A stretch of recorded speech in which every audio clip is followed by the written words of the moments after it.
I'm a scientist. I'm a physicist. My training was in quantum mechanics. I started my study of Islam when I was 30 years old. I've studied religion, all religions. And my way of studying anything is to read, if possible, its source text. For instance, I studied for over a year at the Orthodox synagogue to study Torah. And that's the way I like to study. So when I studied Islam, my first thing was to go to, they were Sufi masters, and so I went, studied with them, practiced some of their practices, and read some of their books. I began to be aware that Sufism, which is mystical Islam, was like a palace that had a basement in it. The door to the basement is locked, but something smells bad down there. So I drifted off and then didn't study Islam for a long time, and then I was a professor for 8 years at terribly slow university, also called Tennessee State University. I called it that when I was there. Nobody ever argued with me. And I had a lot of Muslim students, and it was very clear that they were different in a way that I couldn't quite put my finger on. There was a distance always there. So I started my study of the Quran all over again. This time I plowed through it. Long story made short, on 9/11, I saw the second plane hit the second tower. I stood up and I said, "It is jihad, Islam is here." I turned off the TV set and I've not watched TV since. I realized that I grew up in a nation which knew nothing about Islam. Nothing. They didn't know the difference between a Hindu and a Muslim. And up to that point in my life, I had been a father, a grandfather, a successful businessman, a professor, but my life was always actually a little hollow to me. I was left with the question is, what is it I'm supposed to do? When the second plane hit the second tower, I knew what I was supposed to do. So it was sort of a peculiar Saul on the road to Damascus in a strange sense of all of a sudden I knew what, and this is what I do. This is all that I do. My entire life is devoted to this. I work a 6.5-day week, about 14 hours a day. My wife is an internet researcher. This is what I do. And the reason I do this is simple, is that this is... In engineering, we have different terms for how important something is. One term we use is critical. What that means, if you have a critical failure, you no longer have a mission. You're in flames. And so far as I'm concerned, today at this gathering, many issues will be spoken of. All of them are important. None of them are critical. This issue is critical. No matter how you stand on abortion, if Sharia law is put into place, it makes no difference what your original stance was. No matter how you feel about anything, it doesn't make any difference because the Sharia will annihilate our civilization.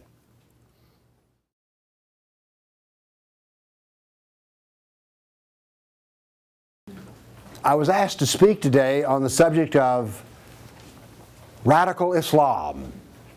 So very quickly, let me give you how the story is going to end. Talking about radical Islam is like talking about unicorns. You can draw up a nice story, whatever you want to do, but in the end there are no unicorns. And we'll see in the end there is no radical Islam. And that indeed, if someone uses that term, immediately you'll know they don't really know everything that they're talking about. If we're going to talk about radical Islam, I would suggest the place to start is to talk about Islam. Because you see, we hear about moderate Islam, radical Islam, and everybody wants to define moderate Islam as a Muslim I know at work who seems like a nice guy. So that must be moderate Islam. And then radical Islam, well, that's that Osama bin Laden or something like that. Well, if we're going to talk about Islam, we have to first start with the Quran. All right? There is no God but Allah, and Muhammad is his prophet.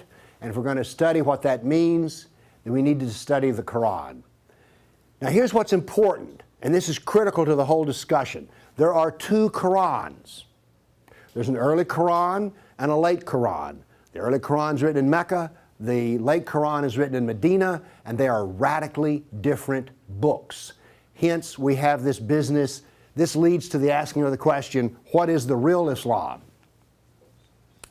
The thing that's peculiar about the Quran is that you cannot be a Muslim and practice from it.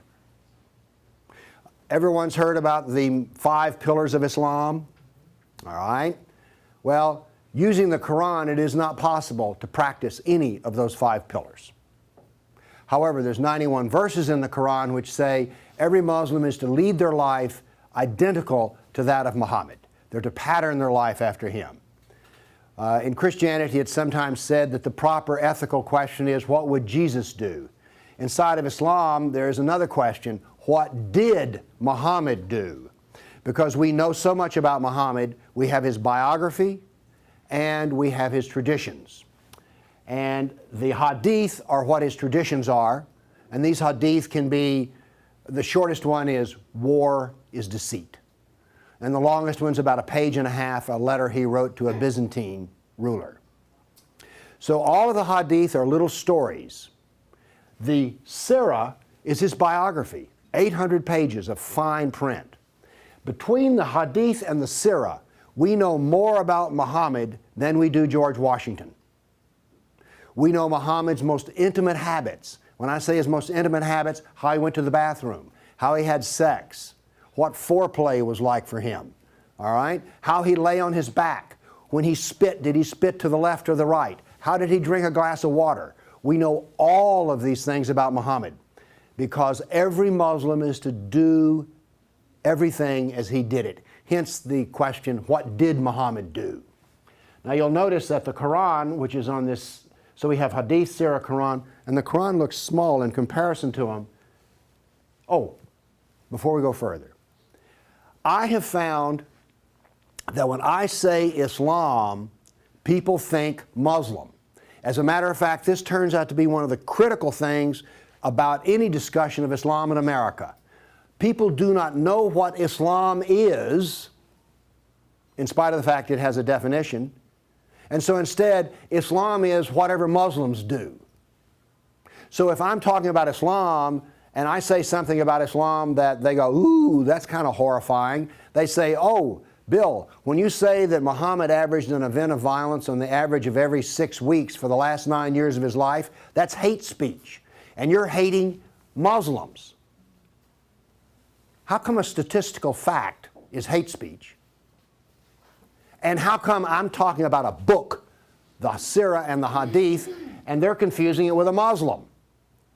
I have been called by the Southern Poverty Law Center as one of the top 10 bigots in America. Why? Because they say I'm a Muslim basher. This is as close as I get to talking about Muslims. I talk about doctrine. I talk about words on a piece of paper. I talk about ideology. And yet they say, oh, you're a hater. No, because I talk about Hadith, Sirah, Quran. I don't talk about Muslims. Big distinction. And yet, this is their thinking process. Okay, real quick, the Sirah is a quarter of the body of work. The Hadith or traditions are about 60%. I like to say that, and the Quran is about 14% of the textual doctrine. I like to say that Islam is 14% Allah and 86% Muhammad. Now, why are we talking about this? Because I'm supposed to be talking about radical Islam. Let's go a little further. Here's our first clue as to the 2 different Islams we have. The early Quran, written in Mecca, has phrases like, you have your religion and I have mine. This verse is quoted at every single bridge-building dialogue that the preacher and the rabbi go to sit there with the imam. They drag out this verse. Or another one they love to drag out is, let there be no compulsion in religion. This all comes from Mecca. Later, in Medina, I shall cast terror into the hearts of the Kafirs. Kafirs are non-Muslims. I'm a Kafir, and I presume you are too. Strike off their heads, strike off the very tips of their fingers. I don't want anybody doing any of these things to me. The first part sounds like the First Amendment, freedom of religion. The second part sounds like terrorism. Jihad is what it is. Well, if you have a Western trained mind, your question should be popping up in your head, Well, which one is the real one? Which one is the real one? And the answer is yes, as we'll see. All right, if we're going to talk about radical Islam or moderate Islam, we need to define Islam. Here it is. Islam is the doctrine found in the Quran, the Surah, and the Hadith. It's Allah plus the Sunnah of Muhammad, and the Sunnah of Muhammad is just what did he do? What is his perfect example? So Islam is Quran, Surah, Hadith, or really the way I like it, Islam is Allah and Muhammad. Islam is not what Muslims do, because Muslims are like Christians. Do you think you can really find the teachings of Christ in everything that a lot of people who call themselves Christians? No. You'd wind up with some kind of funny Jesus if you try to work backwards from the Christian to Christ. Well, it's the same with Islam. Why go to Muslims? What you want to do is you want to go to Islam. All right. Real quick, we need to know this, because this is going to, everything hinges off of this. The Qurans and the Hadith and the Sirah devote nearly all of their time to how to be a Muslim? No. Most of what they're about is us. What to do to us, how to treat us, how to talk to us, how to persuade us, how to convert us, how to kill us. It's mostly about us. And this is where we diverge so much from, say, Buddhism as an example. The Quran, nearly 2/3 of it's about us. Muhammad's life, 81% of it is about us. The Hadith only is about 37% about us. The three sacred texts of Islam, over 50% of it is about us. And by the way, in essence, we've defined the Bible of Islam here as well. Let me make this clear. The Quran is not the Bible of Islam. It's one of three sacred texts. All right? Islam is not the worship of Allah, it's the worship of Allah and the imitation of Muhammad. And the imitation of Muhammad is more important than the worship of Allah.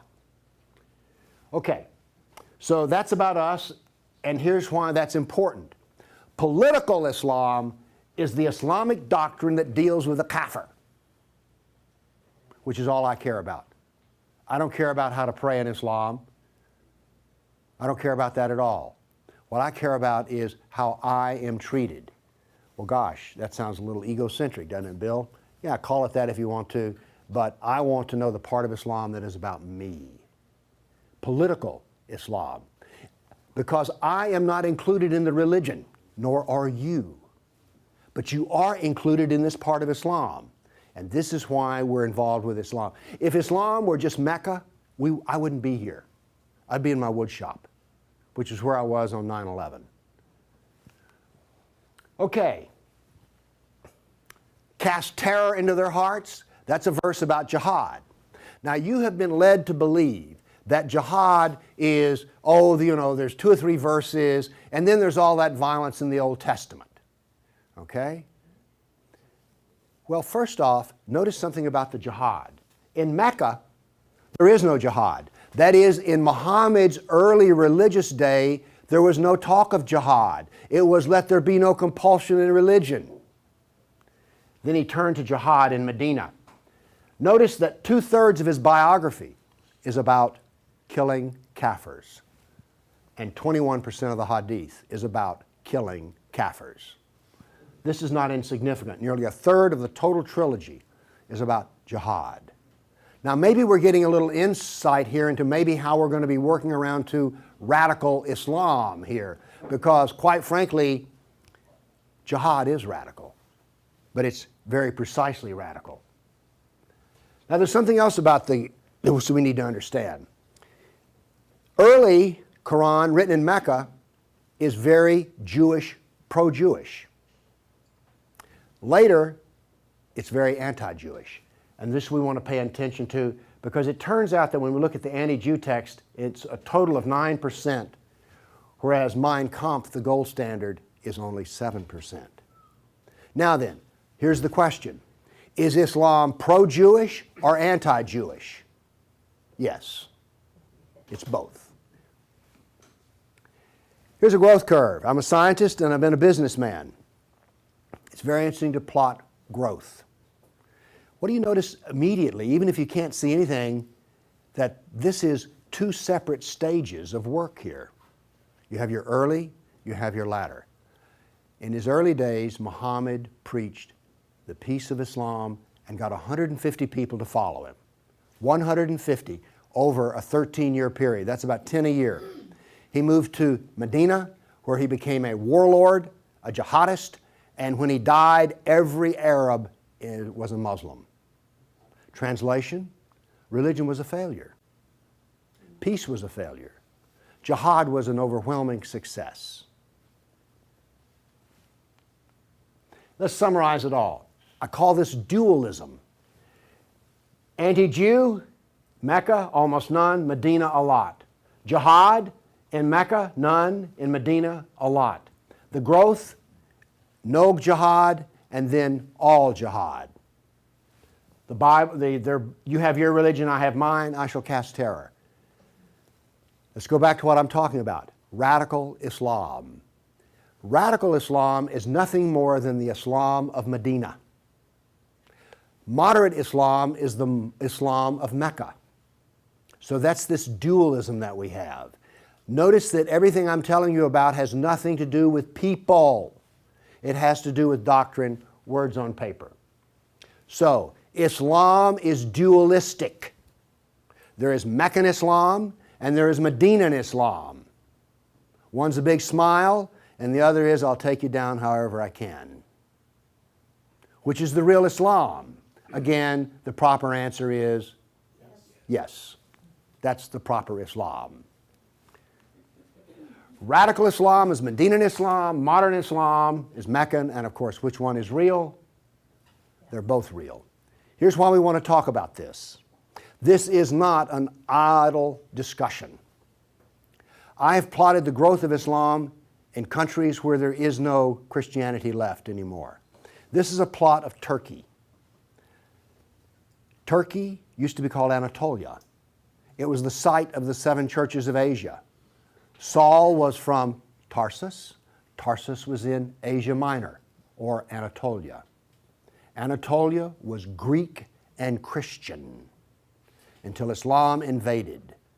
Whereupon the Christians in Turkey, or Anatolia, did not get a choice of convert or die. What they got was a new government based on the Sharia. Notice what happens to Christianity over the centuries with Sharia. Then do notice that the bottom scale here is done in centuries. What happens to Christianity? Today, Turkey is 99.7% Muslim and 0.3% Christian, and the Christians are leaving and declining. This is what happens with Sharia law. This is what happens with political Islam. It is not convert or die. It is live under the Sharia. Christianity can sustain itself under communism. Christianity can sustain itself under Nazism. Christianity cannot sustain itself under the Sharia.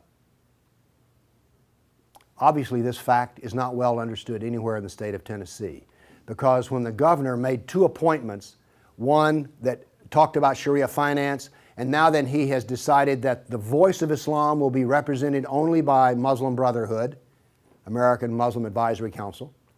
My voice is not welcome. He has decided that the Sharia is here.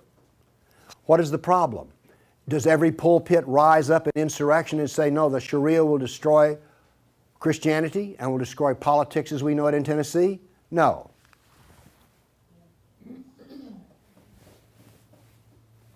The church is silent. The church doesn't know anything's going on. And yet, look, the church will be annihilated by the Sharia. And the first mention of it coming on board is like, welcome, brother. We're all about tolerance. The Sharia will destroy the Constitution. The Sharia will destroy Christianity. And you go, Bill, come on. This is the buckle on the Bible belt. If that be true, let me assure you that the church's pants are down around its ankles. because I'm only condemning 95% of the ministers, but they're asleep and afraid. I say I rarely meet religious leaders anymore. I do meet a lot of chief executive officers that run a 501c3 that has a meeting on Sunday morning. Again, I'm only talking about 95% of them. But this is what political Islam does. And by the way, it does the same to Buddhism. Afghanistan was Buddhist. It does the same to Hindus. Pakistan was Hindu. So where everybody's sitting around going, well, you know, this is not a problem. I've got this new Muslim neighbor. He's a nice guy. There's nothing to worry about. I'm not talking about Muslims. I'm talking about what the doctrine of Islam does. Okay. I've made this lecture a little quicker than I normally would because, as you know, we're running behind schedule.